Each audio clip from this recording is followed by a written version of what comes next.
Наши коллеги в Мирнинском районе продолжают работать над рубрикой «Человек труда». Корреспондент Августа Степанова расскажет о Викторе Храмове, монтажнике специализированного треста «Алмаз-Техмонтаж».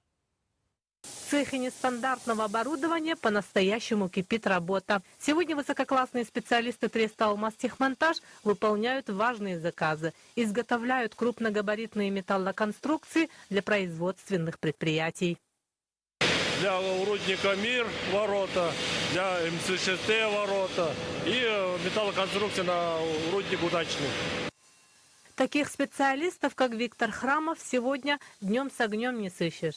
В цехе нестандартного оборудования, куда был направлен, освоил практически все специальности. Коллектив дружный, как говорится, спаянный. Работают все, отлично работают. Вот, друг другу помогают, взаимопомощь идет.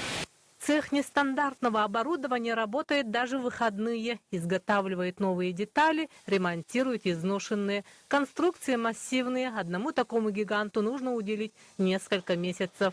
На результат работы может повлиять любая мелочь. Именно поэтому ответственность у этих людей высока. Старый опытный работник, специалист хороший.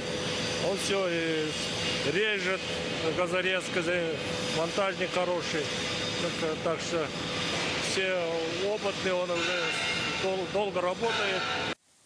Виктор Храмов признает, что любит и ценит свою работу. По словам мастера, кто не понимает красоты металла, тот не задерживается в этом цехе. Свою жизнь Виктор Юрьевич считает успешной, потому что все годы занимается любимым делом. Если, как вам сказать, если я 30 с лишним лет на этой должности, по этой специальности работаю, как можно ее не любить? Это с 83-го года.